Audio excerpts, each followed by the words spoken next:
Bienvenue dans ce nouvel épisode avec Mathilde. Je suis hyper contente de vous la présenter. Tout simplement, elle m'a activée dans des espaces business, mais aussi dans des vidéos où elle fait du light language. Ça fait partie d'elle.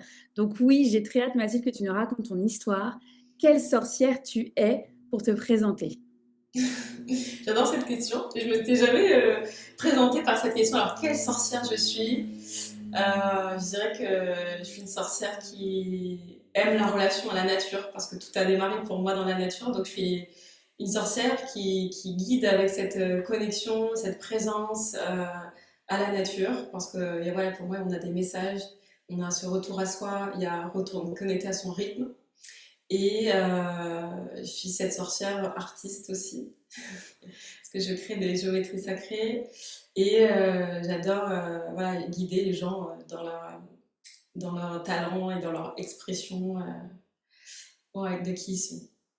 Est-ce que tu as toujours été sorcière ou est-ce que tu dirais qu'il y a eu un moment de bascule pour toi? J'ai toujours été sorcière. Ouais.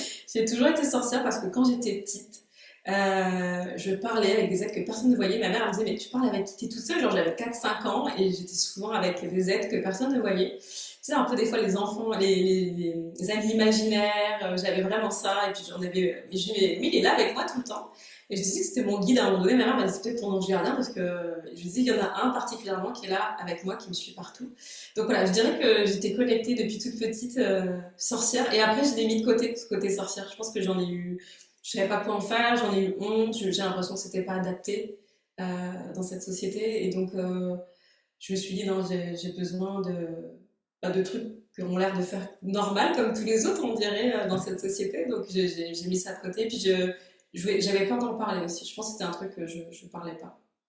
Mais alors quand même, tu as été accompagnée dans ta famille, parce que, tu sais, il y a des parents qui auraient pu, réagir au fait que tu vois des êtres, Mm. que les autres ne voient pas. Ouais, ouais j'ai eu de la chance d'avoir ma mère qui a cette ouverture d'esprit. Qui est dans cette ouverture-là et qui n'a pas cherché à juger ni à refermer ça. Qui m'a dit, ok, bon, bah, après, j'avais pas eu de discussion, maman m'a ni poussé, ni encouragé, mais ni jugé sur ça, quoi. Mm. Et du coup, quand est-ce que c'est revenu à la surface où tu as dit: «Mais OK, là, j'arrête de me suradapter, ça fait partie de moi»?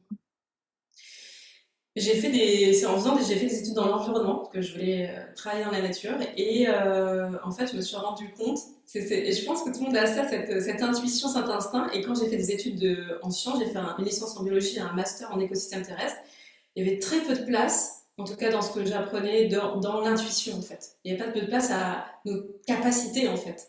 Et je me souviens, je faisais un stage en environnement, et je devais déterminer des plantes, et là, mon maître de stage me dit, ben voilà, tu as cette plante qu'on vient de trouver, il faut que tu la détermines. Donc il y a tout un protocole, c'est très protocolaire, je trouve, dans les sciences, il y avait tout un protocole. Puis je dis, non, mais je sens que cette plante, je l'ai vue, j'ai ouvert le livre, je sens que c'est celle-là. Et donc j'ouvre le livre et ça tombe presque, je dis, c'est celle-là.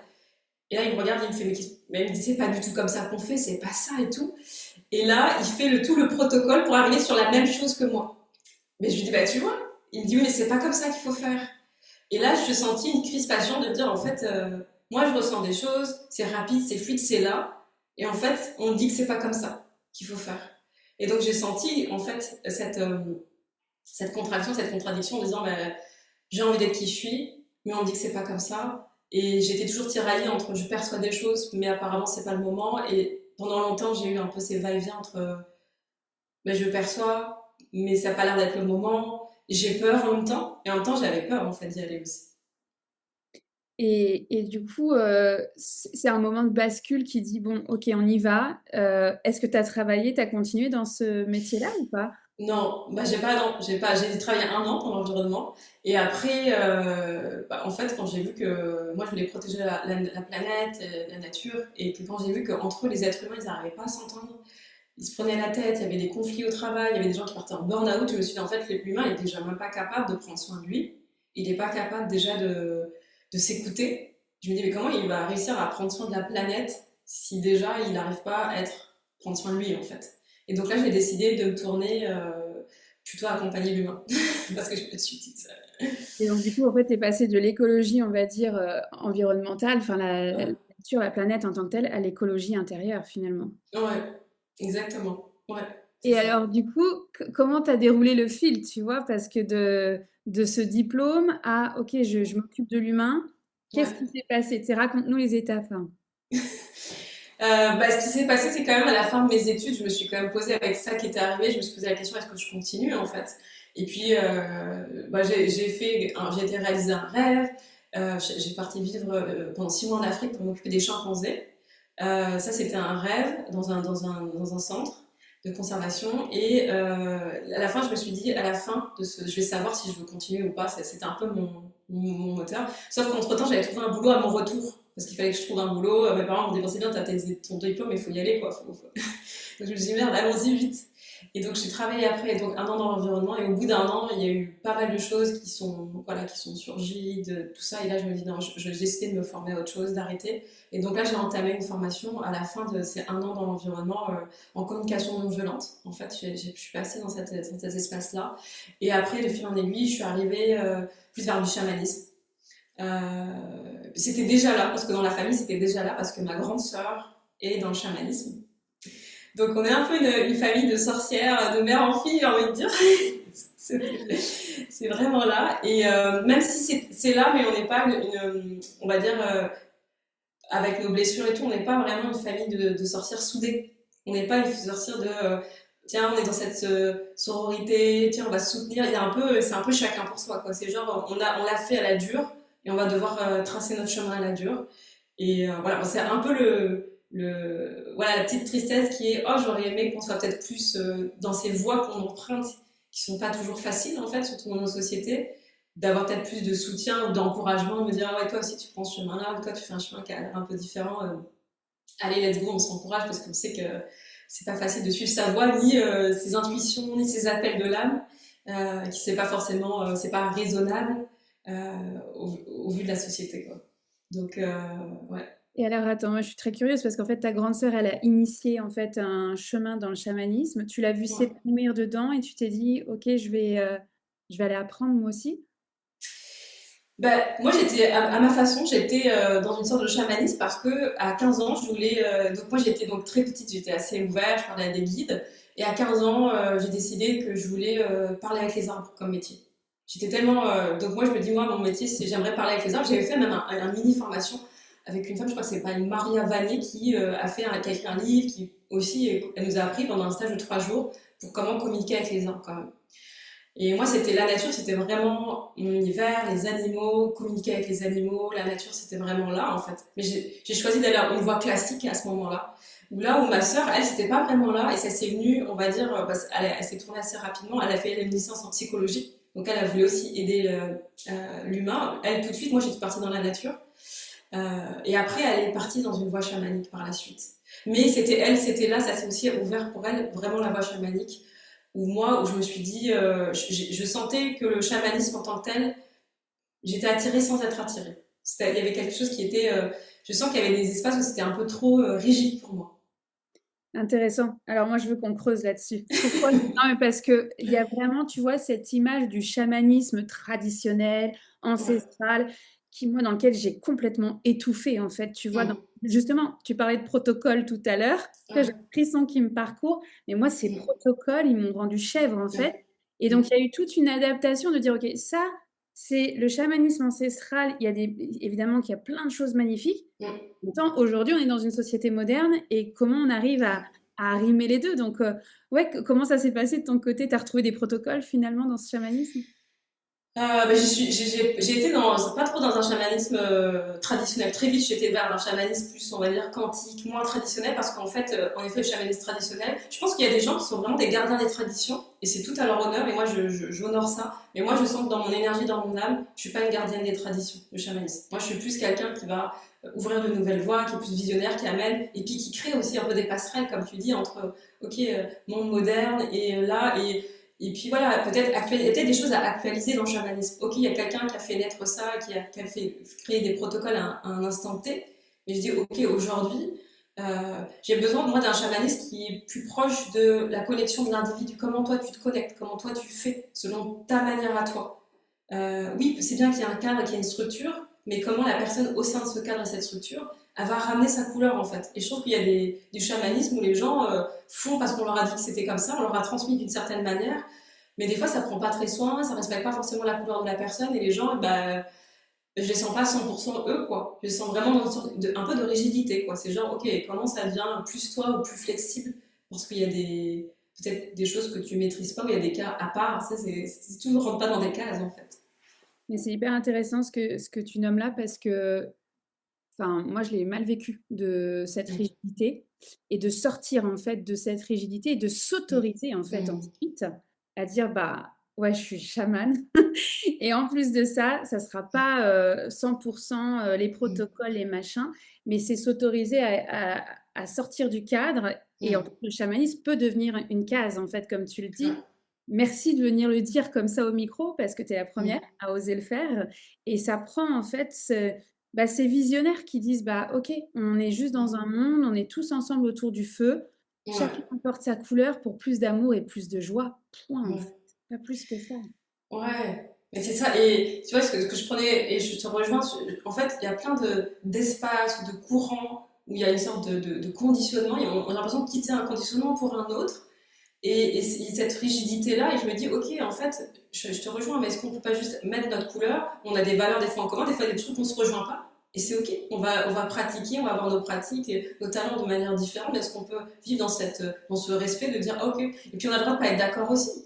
Mm. Et de se dire, ok, est-ce qu'on a le droit de pas être d'accord sans forcément vouloir se faire la guerre, se juger, se dire, oh mon Dieu. Parce qu'en fait, moi, j'étais dans le développement personnel, dans la spiritualité, donc dans le coaching business. En fait, il y a des guéguerres un peu partout, tu vois. À un moment donné, je me dis, waouh, en fait, moi, je pensais aller dans le développement personnel parce que je trouvais que la société comme elle était, c'était dur. Mais en fait, j'ai retrouvé les mêmes écarts sous couvert de nouveaux mots, de nouveaux concepts. Mais en fait, on était sur les mêmes, on va dire, violences sous-jacentes ou les mêmes culpabilités qui étaient cachées. Je me disais, ah ouais, en fait, waouh, moi qui me cherchais dans tout ça, après, je sais qu'on porte ça aussi en moi, c'était aussi des miroirs, mais je me dis, ah ouais, que j'ai retrouvé de la culpabilité, de la frustration, que ça soit aussi dans la spiritualité, hein, c'est ça qu'il faut faire, c'est comme ça, puis si tu fais pas ça, c'est que t'es pas vraiment aligné, c'est pas que t'es pas vraiment connecté. Je me dis, ah ouais, quand tu te cherches, je me dis, je trouve ça un peu violent parce qu'en fait, du coup, tu viens, moi, ça m'a remis une couche de doute sur qui je suis. Et je pense que ce que tu as fait là, je pense que c'est sortir d'une tradition, se dire, et d'affirmer, comme toi tu l'as fait. Ça demande du courage, ça demande de la puissance de se dire, ok, là, je me choisis avec ma couleur et oui, j'ai des capacités, oui, je me nomme chaman, mais pas comme on l'entend ou que la majorité l'entend. Et ça vient, j'imagine, je sais pas comment toi tu l'as vécu, mais ça peut être à l'intérieur Bah, un ça peu. a été un bouleversement, un Ah, tsunami de, en fait, de s'autoriser à sortir encore une fois, d'une case, tu vois, parce que je l'ai fait à ouais, plusieurs reprises dans ma vie. Mais celle-ci, en fait, c'était tout l'enjeu en fait, de l'appropriation culturelle était un vrai sujet, de pas, mm, tu vois, prendre le terrain de quelqu'un, ouais, etc. Et ça a été aussi de se réconcilier avec cette identité française et de dire, mais les mm, sorcières, elles ont brûlé en Europe, en fait. C'est pas ouais, juste les autochtones, en fait, dans différentes traditions. Et de réunir, en fait, de dire, bah, ok, il y a une blessure transgénérationnelle de mm, colonialisme, et ça, je le reconnais à 2000%.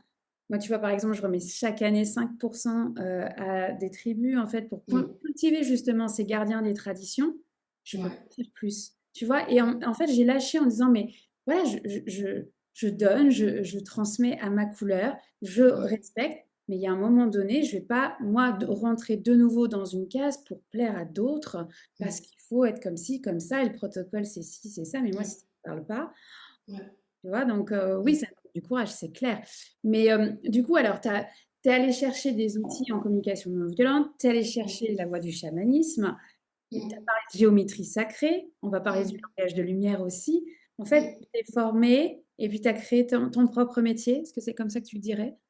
Ouais, mais pendant ce temps, j'ai fait quand même des allers-retours à un moment donné, j'ai accompagné beaucoup plus dans la spiritualité, puis après, j'étais plus vers le coaching. C'est comme si, tu vois, c'était genre, ok, comment je trouve ma voie dans tout ça, entre ces deux aspects de moi qui avaient du mal à coexister, quoi. Mais, ouais, une fois que je suis arrivée dans le milieu du développement personnel, tout était passionnant, en fait, que je me dis, ok, on va rencontrer l'humain, son fonctionnement. Moi, j'étais passionnée par les fonctionnements de l'humain, ses blessures, ses traumas, qu'est-ce qui fait qu'il fonctionne comme ça, Et puis dans la communication, ça va être les relations, comment on relationne d'une manière où ça prend soin en fait.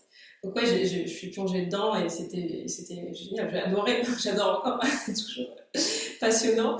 Mais et donc voilà, j'ai construit mon parcours comme ça en faisant ces allers-retours juste afin de me dire ok là j'ouvre, je crée ma propre voie. Et je pense que je suis encore en train de l'affiner. Je suis pas sûre qu'un jour je me dis ça y est, je suis arrivée et nickel, je sais exactement. Je sens que ça s'affine en fonction de mes évolutions, mes prises de conscience et mes choix, mes désirs qui aussi évoluent.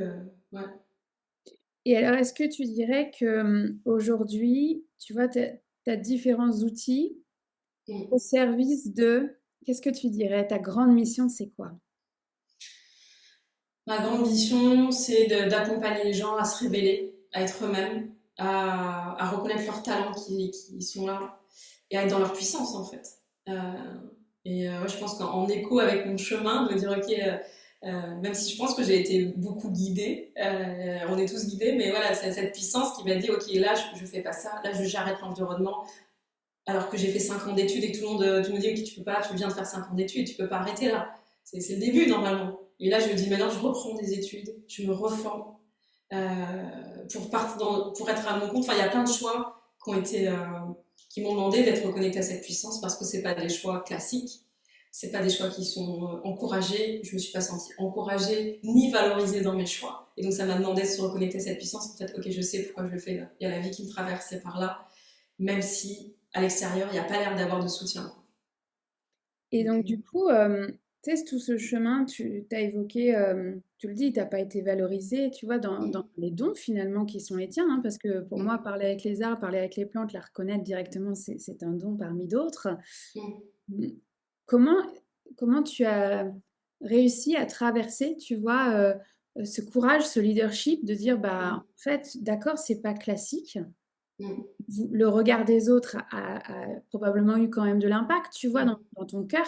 Donc, comment tu as mm. réussi à traverser, en fait, de dire, bah, en fait, j'y vais, quoi, peu importe ce que vous en pensez. Je pense que c'est j'y vais, et puis quand je reçois des retours où forcément ça m'impacte, où je vois même quand on est sur les réseaux, moi je sais que voilà, j'ai des haters qui arrivent et qui quand je fais du live language, j'en ai reçu Ouais. j'ai reçu de ah bah oui là j'en reçois plein, et donc il y a un truc en moi qui revient toujours à ok, ce que je fais c'est parce que ça me donne de la joie en fait, et ça c'est mon moteur. Moi à un moment donné, ma plus grande spiritualité c'est ma joie. Si ça me donne de la joie, il n'y a pas de raison que cette fois ça part de l'intérieur, c'est vraiment quelque chose qui m'ouvre le cœur. Je me dis ok, les gens ils comprendront pas, ils jugeront, mais moi je reviens toujours à ça en fait. À un moment donné, c'est ok, qu'est-ce qui me fait du bien là? Est-ce que pour moi là ça m'ouvre le cœur, c'est dans cette ouverture, dans cette joie? Oui, alors je continue à le faire. Mais voilà, il y a des moments donnés où c'est genre tu reçois un peu une sorte de claque énergétique, tu reçois un peu un truc comme ça, t'es genre ok, donc puis moi, j'avais vraiment cette question au début, je veux vraiment être au service. Est-ce que c'est vraiment au service, vu les retours, est-ce que machin? Et puis à un moment donné, je me dis, je peux pas commencer à prendre en compte les opinions, les peurs de tout le monde, en fait. Parce que sinon, j'y avance pas. Sinon, je suis obligée de me contorsionner encore pour dire, ah non, alors ça plaît pas à un tel, alors alors, ok. Il y a un truc où je me dis, je plairai jamais à tout le monde. La petite fille qui voulait plaire, la petite fille sage, qui voulait plaire à tout le monde, elle était là en mode what? Elle pleurait presque à chaque fois. Elle me dit mais comment on fait pour plaire à tout le monde? On ne peut pas plaire à tout le monde. Et c'est un deuil à un endroit. C'est le deuil de tu plairas pas à tout le monde. Et il y en a qui vont te détester. C'est ok. Mais alors, justement, moi, je suis curieuse parce que, tu vois, sur les réseaux, les gens, ils se Mm. permettent quand même beaucoup plus de dire des choses que quelqu'un serait en face de toi et te le dirait pas de la même manière. Ah oui. En même temps, bah, ce deuil dont tu parles, il est réel. Les Mm. proches, les familles, les amis, bah, ils ont aussi leur point de vue. Mm. Mais comment tu gères ces vagues, tu sais, quand ça arrive, justement? Mais je pense qu'avec le temps, c'est beaucoup plus paisible. Après, par exemple, ma famille, par exemple, le life language, bah, c'est un sujet, on va dire, tabou. Ma famille me suit sur les réseaux, donc elle sait ce que je fais. Donc voilà, mais ça a été un non-sujet en fait. Ça n'a jamais été un sujet. Donc ça, c'est plutôt. Hein? Ça a été un non-sujet parce qu'on n'ose pas l'aborder. Bah, je sais pas, c'est parce que soit ils comprennent pas, soit ils savent pas quoi dire. Après, je préfère que ce soit un non-sujet que recevoir du jugement. Je me dis peut-être qu'ils savent pas quoi dire et du coup ça devient un non-sujet, c'est ok. Mais j'ai pas eu de curiosité de ah bon, pourquoi tu fais ça, comment ça vient, qu'est-ce que c'est. OK. Voilà, personne m'a posé de questions sur ça. C'est là parce que je m'en cache pas en fait. Parce qu'un jour, quand je l'ai connecté, on va dire, je l'ai reconnecté, que je l'ai activé, ça a été tellement pour moi une sorte de fluidité, ça coulait à travers moi, c'était tellement là que je me dis, bah, si je vais le partager en fait. C'est waouh! Alors justement, allons-y sur ce langage de lumière. Tu es la première au micro à venir réellement en parler. Comment, en fait, tu décrirais le langage de lumière? Moi, je dirais que c'est un langage vibratoire source qui ne parle pas au mental. C'est vraiment un langage qui est, on va dire, de cœur à cœur, d'âme à âme. Et ce qui est bien, c'est que ça nous fait sortir du mental. Et moi, chaque fois que je le fais, bah, au début, c'était pour moi, hein, c'était de moi à moi, parce que ça me fait du bien, ça me recentrait, ça me permettait de lâcher. Et je me dis, waouh, en fait, ça fait du bien. Et donc, c'était là régulièrement, et ouais, ça fait descendre du mental. Oh machin, mais qu'est-ce qui se passe, et qu'est-ce qu'on pensait les autres, et nanana. Et en fait, ça ramène dans une ouverture, dans une douceur. Et j'ai des témoignages. Et puis quand j'ai commencé à le partager, il y a des gens qui me disent, bah, je sais pas pourquoi, ça m'a fait pleurer. Je t'ai écouté, je me suis mise à pleurer. Il y en a qui vont me dire, écoute, au début, ça m'a fait rire. J'ai rigolé, je comprenais pas ce qui se passait. Qu'est-ce qu'elle fait? Qu'est-ce que c'est? Mais ça laisse pas indifférent, généralement. Ça laisse pas indifférent. Ça vient toucher, connecter. Et donc, on peut dire que c'est pas mesuré scientifiquement, mais il y en a qui vont dire que c'est un soin. Il y en a qui vont dire que c'est un soin. En tout cas, ça fait des choses au niveau émotionnel. Il y en a c'est un soin pour l'ADN parce qu'on est vraiment dans des vibrations, en fait, hein. C'est du son et des vibrations. Et donc, je sais pas si c'est clair ma Ah, description, en mais. fait, moi, tu vois, la première fois où j'ai entendu, je me suis dit, je l'ai regardé, c'est une vidéo sur YouTube, je me suis dit, mais est-ce qu'elle est biélorusse? Tu vois, enfin, ça sonnait des consonances russes dans mes filtres à moi. Et puis en fait, donc tout le soin et tout, puis moi j'étais allongée dans mon lit avec mes écouteurs et je sens tout mon corps qui tremble. Mais tu sais, vraiment activé, mais je ne mets pas de mots à ce moment-là. Et elle finit en fait le soin, puis elle repasse en français. Puis là, je me rends compte qu'en fait, elle est française, elle habite au Canada. Et là, j'ai là, non, mais attends, il y a un truc que j'ai pas compris. Tu vois, j'avais jamais entendu parler de ça jusqu'à maintenant. Et à chaque fois, en fait, que j'entends aujourd'hui encore quelqu'un s'exprimer à travers ce langage universel, on n'explique pas, mais ça active, en fait. Et pour la joie, en fait, comme tu as dit, la joie pour plus de sens aussi, et plus d'ancrage. Comment c'est arrivé à toi? Comment tu as réussi à l'activer? Alors, la toute première fois, c'était à l'époque, je pense que c'était il y a plus de. Ouais, c'était vers 2014, peut-être 2013, 2014. La toute première fois, j'allais voir ma grand-mère en EHPAD, en maison de retraite, toutes les semaines. Et puis, elle était plutôt. Voilà, elle était en fauteuil roulant, elle était plutôt en fin. Puis un jour, j'y vais, alors que moi, je n'aimais pas du tout chanter, et j'y vais la voir, et puis elle avait beaucoup de moments d'absence, elle était plus trop là. Je sais pas, je me mets à chanter. Mais elle fait une sorte de chant de l'âme. Et là, je sais pas, alors que ça m'arrivait jamais, je me dis, ok, donc je chante jamais, là tout d'un coup je fais un chant, enfin des sons. Et là, tout d'un coup, je vois elle est en fauteuil là à côté de moi, et elle me fixe, elle me connaît comme ça. Et là, on revient, parce qu'elle avait. Donc là, elle a un moment de retour à elle, et elle me dit, tu me fais un chant qui guérit? Bon, j'écoute, je sais pas. Moi, ça m'était venu comme ça, elle me dit ça, j'ai dit, bah oui, peut-être, écoute. Bon, et voilà, ça arrivait comme ça s'est en allant la voir, ça s'est déclenché naturellement, alors que je faisais jamais ça. Et là, ça s'est déclenché. Et j'ai mis ça de côté, parce que j'ai venu plusieurs fois la voir, et ça arrivait 2, 3 fois, et j'ai senti qu'il se passait quelque chose, parce elle revenait à elle, elle me regardait, elle me voyait, et elle me parlait, alors qu'elle était souvent ailleurs, pas trop là. Et pas longtemps après, d'ailleurs, elle est morte 2, 3 mois après, je crois qu'elle est partie. Et un jour, je vais faire un stage, un peu de chamanisme, on va dire. Et la personne qui guidait ce stage faisait du langage de l'âme. Et quand je l'ai entendu, je me dis, ah waouh! En fait, et c'est sorti en fait directement, en fait, parce que c'est comme si ça attendait de l'autorisation de me dire, ok, ça existe, c'est là. Bah oui, c'est là, ça existe. Et je suis sortie de ce stage, j'avais 7 heures de route pour rentrer chez moi. Je pense que pendant 2 heures, j'ai parlé en langage de l'âme. De toi. Non-stop. Moi, toute seule dans ma voiture. C'était là, genre, ah. Et une sorte d'activation. Et là, c'est vrai que dans les jours qui ont suivi, c'était là tout le temps. C'était là sous la douche, c'était là. Je disais, ah ouais, ok, d'accord, là, il y a un truc, quoi. C'est passé un truc, et j'ai été dans les mois qui ont suivi, ils étaient tout excités. C'est là où j'ai eu après envie de le partager au monde. Je me suis dit, c'est incroyable, il se passe quelque chose, quoi. Donc, ouais, et puis voilà, c'est arrivé comme ça. Ouais. Et là, aujourd'hui, en fait, est-ce que tu sais, c'est sur commande ou est-ce que c'est quand tu fais un soin, j'en sais rien, ou tu accompagnes quelqu'un, ça descend et ça s'exprime à travers toi? Oui, alors ça peut être sur commande. Et après, c'est vrai que souvent, quand je vais guider, souvent en méditation guidée, ça va venir naturellement. Mm. Il y a eu des moments quand je me suis plus tournée vers le coaching, je me suis dit non, fais pas ça parce que ça va être perché. Et donc, je me suis jugée et j'ai freiné ça. Mais je vois que ça arrive. Maintenant, parce qu'à un moment donné, je me dis, est-ce que c'était pas en étant dedans? Enfin, j'ai eu beaucoup de jugements par rapport à tout ça, surtout quand j'ai avoir été baignée beaucoup dedans, puis après j'ai fait une pause.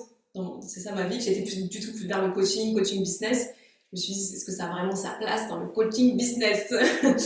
Et du coup, j'ai décidé de me mettre de côté et de pas trop. Je me dis non, dans ma tête, arrêter. Et je vois que naturellement, quand je lis les méditations, ça vient. En fait, et quand ça vient, je me dis, ok, attends, respire, tout ça, tu peux le partager, hein, c'est ok. Alors, j'annonce aux gens ce que c'est quand même, pour que les gens ils disent, attends, qu'est-ce qui se passe? Je comprends pas, j'ai pas le décodeur, j'ai pas la traduction, parce que j'ai beaucoup de gens qui m'ont dit, ah, mais tu parles, je sais pas, amérindien, on m'a dit, tu parles africain, japonais. Et on pense, comme toi, tu as trouvé que c'était du biélorusse, que c'est une autre langue en fait. C'est pour ça que je leur dis, parce que ils disent c'est quoi la traduction quoi. Et on me dit souvent est-ce que ça se traduit? Est-ce que ça se traduit? Parce que j'ai fait des fois des vidéos où ça se traduit pas mot pour mot parce que c'est pas un langage qui s'apprend comme on a l'habitude avec genre tel mot veut dire telle chose. Pour moi, ça transmet une énergie en fait. C'est une vibration, une énergie. Et des fois, je peux poser des mots dessus, de ce que je capte dans l'instant de cette énergie. Après, peut-être des gens capteront d'autres choses parce qu'ils ont besoin de recevoir autre chose dans l'instant. Mais ça se traduit pas comme alors telle sonorité veut dire telle chose en fait. Parce qu'il a plusieurs noms. Alors moi, j'ai toujours appris ça Mm. sous le nom de langage de lumière ou light language. Toi, Mm. là, tu as nommé le langage de l'âme. Je Ouais. crois qu'il y a aussi langage quantique. En gros, enfin, il y a plusieurs noms, non? Ouais, et tu vois, parce que je me suis renseignée sur ça, et je sais pas, tu connais Corinne Sombrin, j'imagine? Oui, oui, oui. On Et mettra Corinne en Sombrin, dessous en commentaire pour ceux qui connaissent. ouais, voilà, Corinne Sombrin, donc maintenant elle est chamane mais aussi scientifique, surtout elle a été connue parce que elle a décidé de faire des recherches sur la transe énormément, et elle appelle ça le proto-langue, parce elle le parle quand elle est en transe, quand elle canalise, elle appelait ça le proto-langue. Et donc je trouve ça beau parce qu'en fait, en fait ça a toujours existé. Quand tu regardes même la Bible, donc qui date, voilà, il parle de langue mémoire. Parce qu'à un moment donné, je me suis intéressée, d'où ça vient, qu'est-ce que c'est, pourquoi c'est là, est-ce que c'est il y a juste moi, tu vois, je suis toute seule, ou on est un petit groupe en France à le parler. Et en fait, je me suis rendu compte que c'était partout dans le monde. Et ça, c'était quand j'ai commencé, je me disais, ah ouais, que tu sois au Japon, que tu sois aux États-Unis, que tu sois en Afrique, des gens parlent ça, cette langue. Donc, moi, on me l'a transmis en mode langage de l'âme. Je sais que ça s'appelle life language, un peu plus au niveau international, au niveau planétaire. Mais Corinne Sombrin appelle ça le proto-langue. Dans la Bible, ils appellent ça la langue mémoire. Voilà, et je pense qu'on peut retrouver, il y en a qui parlent de langage de la galactique. En fonction d'où tu vas, bah, cette langue, elle a voilà, des noms différents en fonction de comment tu la connectes, par quel biais tu la connectes. Alors pour ceux qui ont envie d'essayer, parce que c'est sûr que ça va venir peut-être attirer une curiosité, on mettra évidemment ta chaîne YouTube en dessous, parce que dans plusieurs vidéos, tu en proposes. Donc vous irez voir, vous irez tester. Il y a rien de mieux que le vivre par soi-même, Ouais, finalement. J'aime beaucoup le terme de langue mémoire parce que ça renvoie à, mais finalement, on a tous ce langage à l'intérieur de nous. Mais c'est cette capacité à ouvrir, moi je le dis vraiment comme une petite fille, tu vois, de oui, un jour j'aimerais l'activer, c'est pas là, le mental doit être trop fort, tu vois, et en même temps, bah, cette mémoire, elle est en chacun d'entre nous finalement. ouais. Oui, c'est ça, parce que moi je dis, c'est pas. Moi, j'avais partagé aussi des activations, des initiations et activations au langage de l'âme, parce que bon, je l'écris aussi, on peut l'écrire, une sorte de langue vibratoire. Donc ça peut se parler avec les mains. Alors ça aussi, je sais pas trop les noms, mais moi quand je le fais en vidéo, j'ai les mains qui s'activent. Et donc on peut parler de chant de l'âme, de langage, donc il y a le chant aussi. Il y a beaucoup de gens qui font du chant spontané, c'est un peu ça. Langage, les mains, l'écriture. Et ça, c'est quelque chose qu'on a tous en nous, en fait. C'est pas, et c'est un truc qu'on choisit, ou notre âme choisit, parce qu'on a tous plein de capacités sur Terre. Tout le monde est connecté, mais tout le monde ne choisit pas d'aller se brancher sur ses capacités. On est tous des antennes qui recevons de l'information chaque instant et qui en émettons. Et voilà, et donc, oui, tout ça peut. Moi, bah, j'adore parce que c'est là, c'est naturel, ça fait vraiment du bien. Et à un moment donné, quelqu'un qui m'avait transmis que c'était aussi comme une sorte des fois d'épée de lumière. Ça peut être vraiment. Et ça m'est arrivé plusieurs fois, donc ça c'était assez incroyable. Peut-être il y en a qui, c'est ceux qui pratiquent, peut-être, mais je rêvais en langage de lumière. C'est-à-dire que ça m'est arrivé quand je rêve la nuit, j'ai des rêves où je me faisais attaquer. Et tout de suite, je me recentrais et je parlais en langage de lumière. Et j'avais comme un truc, c'est mon épée de lumière en fait. Tu sais, c'est un peu une sorte de verbe créateur, le langage de lumière. Qui quand t'es dans ton axe et dans ton, tu vois, c'est genre, ok, là, je suis dans ma puissance et c'est pas ok. Et donc, j'étais très perturbée au réveil quand je me dis, attends, je réveille, je rêve et je parle en langage de lumière dans mon rêve. Je me dis, wow, qu'est-ce que c'est que ça, tu vois. Et au début, enfin voilà, quand tu tombes dedans, bah tu sais pas forcément, tu fais des trucs, t'es là genre, wow. Mais ouais, c'est quand même assez impressionnant. Et tu vois, le fait que ça soit on va dire dans la littérature, que ça existe depuis des millénaires, que c'est là, mais c'est plus ou moins caché parce que voilà, c'est comme beaucoup de choses, hein, en tant que sorcière, qui sont pas vues ni et alors que ça peut être vraiment au service et être un soutien, quoi. Mais c'est hyper intéressant de le mettre sous la forme de une épée de lumière.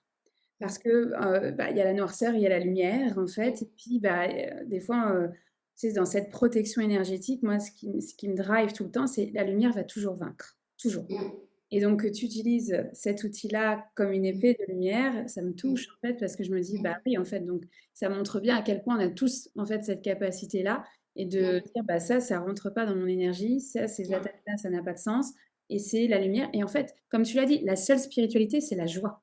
ouais, Donc forcément, si on vibre cette joie et cette lumière, l'attaque, elle peut pas se faire, en fait. La noirceur mm, peut pas atteindre, en fait, à ce moment-là. ouais, Donc c'est vraiment quelque chose à cultiver finalement. Donc, mm, mais là, je vais aller sur un autre sujet puisque tu l'as abordé dans ta dernière phrase, c'est il y a beaucoup de choses qui sont cachées quand même pour les sorcières, que c'est vraiment encore on porte, hein, des mémoires mm, qui sont, bah, quand on a été vu et dans notre joie, on a été brûlé, on a été dénoncé, on a été mm, dans une sororité, heu, bah, qui a basculé en fait, puisqu'il y a mm, des sorcières qui ont dénoncé d'autres sorcières. mm, La tristesse dont tu parlais au début de l'entrevue, bah, on peut la vivre encore. Tu vois, pour moi, les haters, c'est une forme en fait de sororité blessée qui est mm, pas encore renversée dans une sororité 100 de lumière en fait. Donc, mm, j'ai envie de te demander justement comment tu as traversé le fait d'être vue, d'être mm. entendue, d'être visible et de dire: «Bah, si moi ça me fait du bien, ça crée de la joie, pourquoi je le transmets pas?» Comment ça se fait que tu sois devenue une de ces sorcières qui marche devant et qui Mm. sa grotte? Bah, je pense que c'est un appel, c'est plus fort que le reste. Ouais, c'est vraiment ça, parce que quand je l'ai partagé sur les réseaux, il y en a plein au début qui m'ont dit, oh, je n'oserais jamais faire ça. Je n'oserais jamais partager mon. Il y en a qui commençaient à le parler, mais je dis jamais j'aurais partagé l'angoisse sur les réseaux, parce que pour qui on va me prendre, et puis les gens qui me connaissent, et mes proches. Et en fait, pour moi, ça a été d'une telle au début, d'une telle évidence, et puis d'une telle fluidité qui baissait comme ça, en fait. Et après, bien sûr, j'ai des gens, il y a quelqu'un qui était venu me voir en privé pour me dire qu'il fallait que je me fasse exorciser parce que j'étais possédée. Si je faisais du life language, c'était parce que j'étais possédée. J'ai eu le droit, qu'est-ce que tu fumes, elle est bonne ton herbe, va en hôpital psychiatrique. Tu vois, j'en ai eu, je sais plus combien j'ai eu des choses comme ça. Mais c'est sûr que, après, je pense que quand on porte ces mémoires-là et puis qu'on on est là pour venir les traverser, on est là en fait en chemin en disant on va traverser ces mémoires pour aussi les libérer, continuer à les libérer.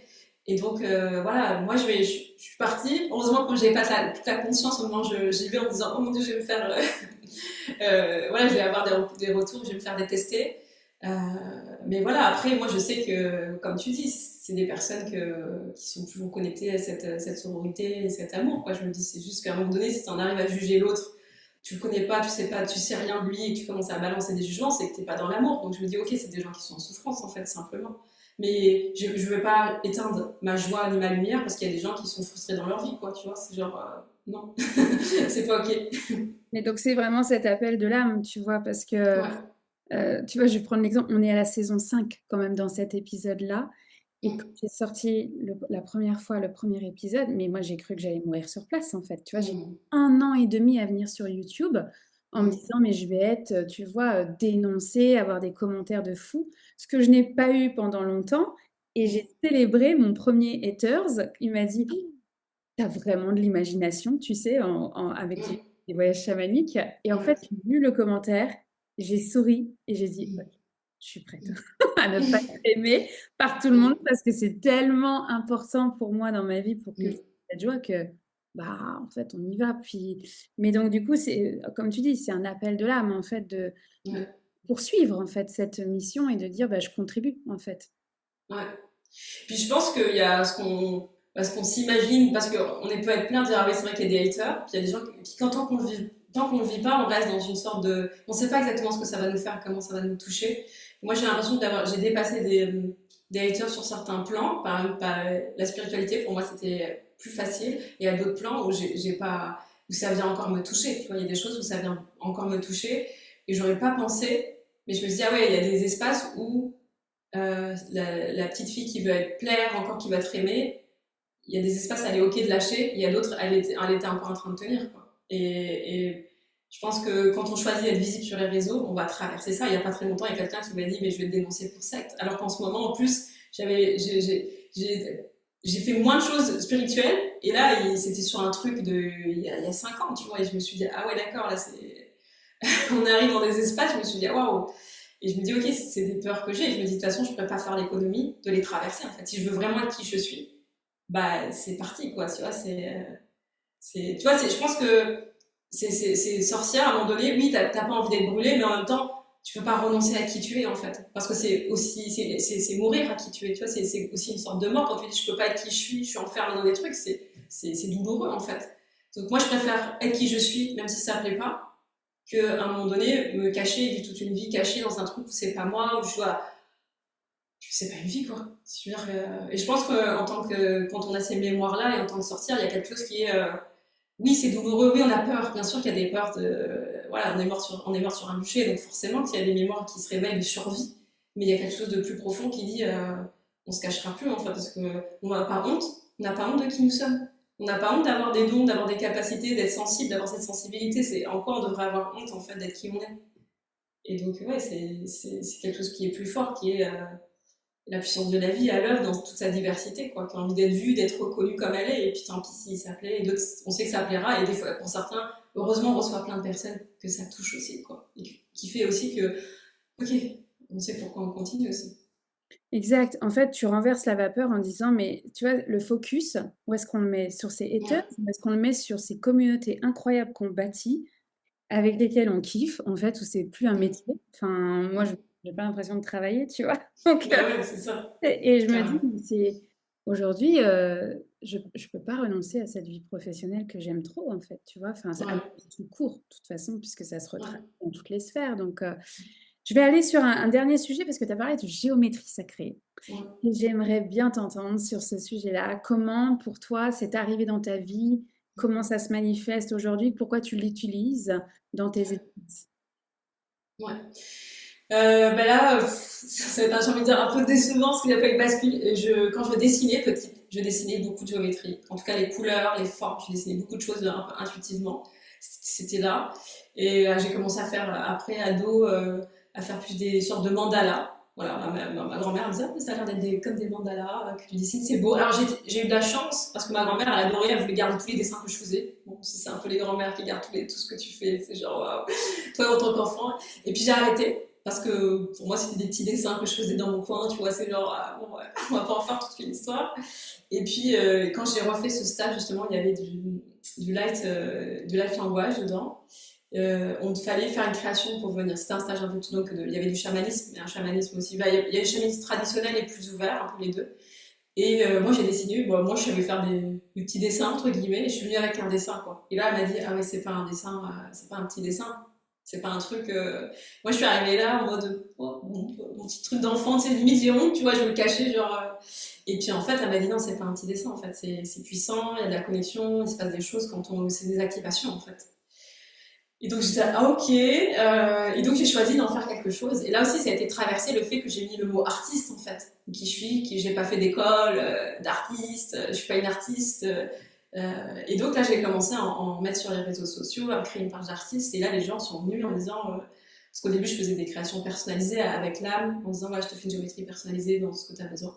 Puis après, mais voilà, j'ai eu des commandes directement, j'ai eu des super retours dès le début, des gens qui font ah ça m'active, ça fait des choses. Je me dis ah waouh. Alors que c'est fou. Là, j'ai envie de dire mais c'est fou tous les arts qu'on a et qu'on a l'impression qu'on n'a pas parce qu'on est dans des sociétés qui sont normalisées quoi. C'est pour ça que j'accompagne à ça. Quoi. Je me dis c'est dommage quand même.